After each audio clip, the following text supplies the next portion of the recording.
Hello everyone, welcome to the channel Computatrum Cosmos। चलिए आज हम स्टार्ट करते हैं आगे के टॉपिक से virtualization and cloud computing part 2। पिछली वीडियो में मैंने आपको थोड़ा सा बेसिक आइडिया दिया था वर्चुअलाइजेशन क्या है, ठीक है।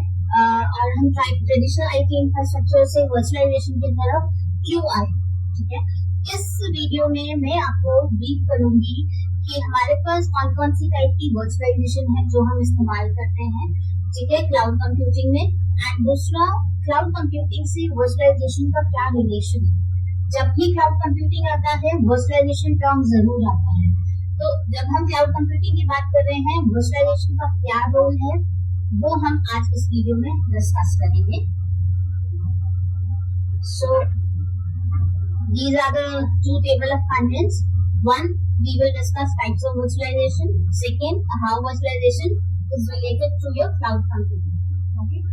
Now, first of all, for your type of virtualization, there are these type of virtualization are based on two things. First is extent of hardware emulation, and the second one is that is based on your technology or the area that is being virtualized. ठीक है, तो हम इसे step by step देखते हैं। चलिए आ जाइए पहली स्लाइड पर। First is your based on your hardware emulation, ठीक है।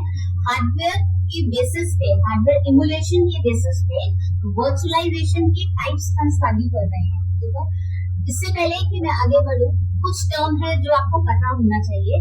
एक वर्ड है सिमुलेशन, दूसरा वर्ड है इमुलेशन, ठीक है। Simulation and emulation. सिमुलेशन का मीनिंग क्या है? सिमुलेशन के अंदर जो भी आपकी कंडीशंस हैं, ऑपरेशंस हैं, उनको एज इट इज मिमिक करना, ठीक है। मिमिक मतलब समझते हैं, उसे मिमिक करना, ठीक है। That will lead to your final result. उसे हम सिमुलेटर या सिमुलेशन कहते हैं, जो सिमुलेटर यूज करता है। आपको एक ऐसा एनवायरनमेंट प्रोवाइड करेगा जैसे आपको कोई नेटवर्क पे काम करना है, ठीक है। अब वो नेटवर्क, कंप्यूटर नेटवर्क्स में काम करने के लिए आपको ऐसे बहुत सारे सिमुलेटर्स मिल जाएंगे जिसके थ्रू आपको एक ऐसा एनवायरनमेंट क्रिएट हो जाएगा कि आप एक नेटवर्क पे ही काम, कंप्यूटर नेटवर्क पे ही काम कर रहे हैं, ठीक है। तो वहां पर हम सिमुलेशन देखते हैं। एंड दूसरा टर्म आता है हमारा इमुलेशन। इमुलेशन का मतलब है जहां पर एक एनवायरनमेंट को रिक्रिएट किया जा रहा है, जहाँ पे जो कंडीशंस हैं उनको ऑब्जर्व करके ऑपरेशंस को एग्जीक्यूट किया जाता है, जिससे ओरिजिनल सिस्टम मिलता है, तो हम उसे कहते हैं इमुलेशन। तो दो टर्म्स आपको पता हो, सिमुलेशन एंड इमुलेशन, ठीक है। तो चलिए हम स्टार्ट करते हैं टाइप्स ऑफ वर्चुअलाइजेशन जो कि आपके हार्डवेयर एक्सटेंट के बेसिस पर है। First is your full emulation. Full emulation का मीनिंग है एक्चुअली में जो भी आपकी फुल फंक्शनैलिटी है आपके डिवाइसेस की। डिवाइसेस आपके इनपुट आउटपुट डिवाइसेस है, आपकी प्राइमरी मेमोरी है, आपकी सीपीयू है, ठीक है। इन सब की जो भी फंक्शनैलिटी है उसको इमिटेट करना, ठीक है। जो भी रिसोर्सेज हम वर्चुअलाइज कर रहे हैं, ठीक है, जो भी रिसोर्सेज हमारे पास है उन्हें हम वर्चुअलाइज कर रहे हैं, ओके।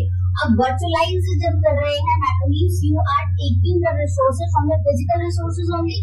उन्हीं फिजिकल रिसोर्सेज में से जब हम छोटे छोटे इंस्टेंसेस क्रिएट कर रहे हैं, सॉफ्टवेयर को इमुलेट कर रहे हैं, रिसोर्सेज को वर्चुअलाइज कर रहे हैं, उनकी फंक्शनैलिटी को इमिटेट कर रहे हैं, तब हम टर्म यूज करते हैं फुल इमुलेशन, ठीक है। दूसरा टर्म है हमारे पास फुल ऑटोमेटिक वर्चुअलाइजेशन, ठीक है। अब सबसे बेस्ट एग्जांपल इसके अंदर हम फुल वर्चुअलाइजेशन में ले सकते हैं VMware and one more is VirtualBox, ठीक है। तो VMware या वर्चुअलबॉक्स आपको एक VMware का जैसे वर्क स्टेशन है, आपने उसको इंस्टॉल किया अपने सिस्टम में। आप इसके बेसिस पे एक वर्चुअल मशीन का एनवायरनमेंट क्रिएट कर सकते हैं अपने सिस्टम में, जहां आप सिंगल हैंडेडली एक ही लैपटॉप पे दो अलग अलग ऑपरेटिंग सिस्टम पे काम कर रहे हैं। That means multiple base operating systems are allowed while you are using VMware or virtualization, ठीक है। So this concept is your full or native virtualization, ठीक है। तीसरा है पैरा वर्चुअलाइजेशन। अब पैरा वर्चुअलाइजेशन का मीनिंग क्या है? इसमें हम ना तो हार्डवेयर को सिमुलेट करते हैं, ना ही हार्डवेयर को इमुलेट किया जाता है, ठीक है। इसके अंदर जो वर्चुअल मशीन है, जब भी हमें रिक्वायरमेंट है वर्चुअल मशीन की, हम एक हाइपरकॉल एपीआई के थ्रू जनरेट करते हैं, ठीक है। We will communicate with the hypervisor through hypercall API. Hypervisor को हम एक कॉल के थ्रू उसे एडवाइस किया जाता है, now we need the instances, virtual instances for creating my virtual machine, ठीक है। नेक्स्ट है आपके पास ओएस वर्चुअलाइजेशन। ओएस वर्चुअलाइजेशन में क्या है, आपके पास एक for example standard operating system है, ठीक है। उस स्टैंडर्ड ऑपरेटिंग सिस्टम को आपने छोटे छोटे मल्टीपल इंस्टेंसेस में डिवाइड कर दिया है। जैसे आप डॉक्टर्स इस्तेमाल करते हैं कंटेनर ऑर्केस्ट्रेशन में, ठीक है। तो डॉक्टर्स आपका यही काम करता है, आपके ऑपरेटिंग सिस्टम को वर्चुअलाइज कर देता है। ऐसे कुबरनेटिस भी आपका यही काम करता है।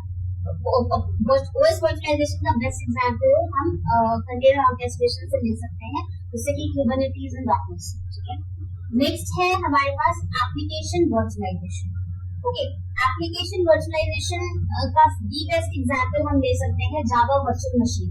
हम लोग जावा आप सभी को आई थिंक पता होगा, जावा जहाँ पर आप कोडिंग करते हैं जावा के लैंग्वेज के थ्रू, राइट। सो वहाँ हम ये बोलते हैं कि जावा जो है प्लेटफॉर्म इंडिपेंडेंट है, चाहे आप उसे लाइनक्स पे चलाएं, चाहे आप उसे विंडोज पे चलाएं, आप विंडोज के किसी वर्जन पे चला लें, तो दैट इज हाउ पॉसिबल, ठीक है। वो पॉसिबल कैसे है, उसे हम प्लेटफॉर्म इंडिपेंडेंट कैसे बोल सकते हैं? बिकॉज क्योंकि एक जावा के अंदर जो एडिटर है, उसको जो कोडिंग की रिक्वायरमेंट कोडिंग करनी है, उसके लिए जो वर्चुअल एनवायरनमेंट उसे चाहिए, वो उसे जेवीएम प्रोवाइड करता है, that is Java virtual machine. तो जब भी आप जावा का सॉफ्टवेयर इंस्टॉल करते हो, तो इंस्टॉलिंग के टाइम उसका एक वर्चुअल मशीन भी ऑटोमेटिकली इंस्टॉल होता है, जिसको आप पाथ सेट कर देते हैं, है ना।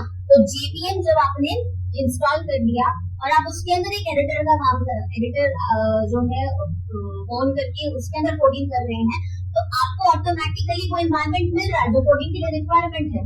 तो अब चाहे वो सिस्टम लाइनक्स का हो, अब वो चाहे सिस्टम विंडोज का हो, डजंट मैटर, ठीक है।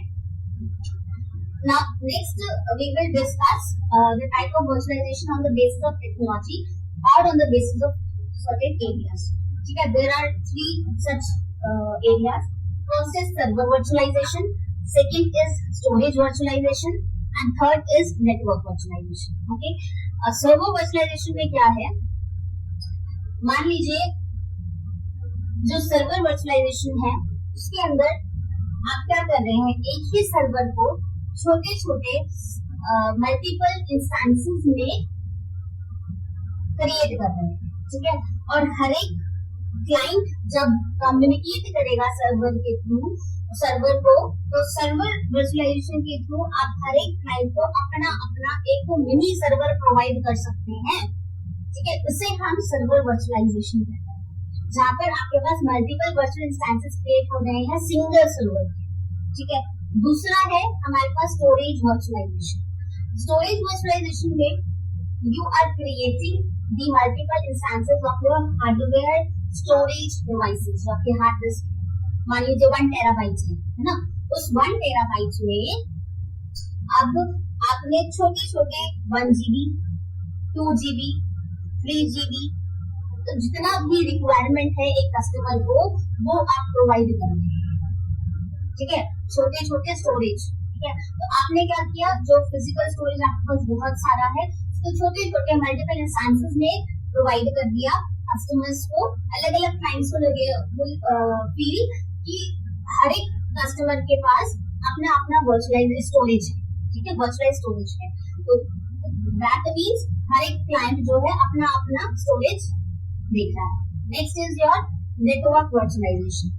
नेटवर्क वर्चुअलाइजेशन में क्या है, वो एक टेक्निक है जहां पर आप नेटवर्क रिसोर्सेज के ऊपर एक एब्स्ट्रैक्शन लेयर क्रिएट कर रहे हैं, ठीक है, जो आपको एक ऐसा व्यू देगा कि आपको सब कुछ एक जैसा दिख रहा है for your heterogeneous network hardware, ठीक है, डीसीपी इंफ्रास्ट्रक्चर, ठीक है। नाउ नेक्स्ट थिंग इज आप वर्चुअलाइजेशन को क्लाउड कंप्यूटिंग से कैसे रिलेट करते हैं, ठीक है। सो अब वर्चुअलाइजेशन में वी हैव लर्न कि आपने छोटे छोटे मल्टीपल इंस्टेंसेस क्रिएट करे फिजिकल रिसोर्सेज के। अब चाहे वो सर्वर के वर्चुअल सर्वर बनाया हो, चाहे आपने वर्चुअल स्टोरेज क्रिएट किया हो, चाहे आपने नेटवर्क लेवल पे वर्चुअलाइजेशन करी हो, वो सभी चीजें आप हाइपरवाइजर के थ्रू कर रहे हैं। तो हाइपरवाइजर स्प्लिट करता है आपके रिसोर्सेज को नंबर ऑफ कॉन्स, ठीक है। तो अब क्लाउड कंप्यूटिंग का इधर रोल क्या है? क्लाउड कंप्यूटिंग में we have two things, mainly two people are there. एक है आपके पास क्लाउड सर्वर प्रोवाइडर और एक है आपके पास क्लाउड यूजर्स, ठीक है। तो क्लाउड यूजर्स हैं, उन्हें सर्विसेज को इस्तेमाल करना है और क्लाउड सर्वर प्रोवाइडर को क्लाउड सर्विसेज को देना है। अब क्लाउड सर्विसेज सर्वर प्रोवाइडर के पास फिजिकल रिसोर्सेज हैं, ठीक है। उन रिसोर्सेज को हमने वर्चुअलाइज कर लिया और जो कि हम कहते हैं एक रिसोर्स पूल के अंदर है, ठीक है। अब उन रिसोर्सेज में से जब हमें रिसोर्सेज क्लाउड यूजर को देना है तो वो जो मल्टीपल रिसोर्सेज को जो डिवाइड किए गए हैं, मल्टीपल इंस्टेंसेस क्रिएट किए गए हैं अलग अलग चीजों के, तो वो सर्विस प्रोवाइडर वर्चुअलाइजेशन के थ्रू रिसोर्सेज जो है प्रोवाइड करता है आपके क्लाउड यूजर। तो इसी के साथ आज का मैं टॉपिक फिनिश करती हूँ। आपको टॉपिक अच्छा लगा हो तो प्लीज लाइक करें, शेयर करें, सब्सक्राइब करें। आपको कोई टॉपिक क्लाउड से रिलेटेड, वर्चुअलाइजेशन से रिलेटेड पूछना हो तो प्लीज कमेंट जरूर करें। I will try to cover that topic in my next video. Thank you so much.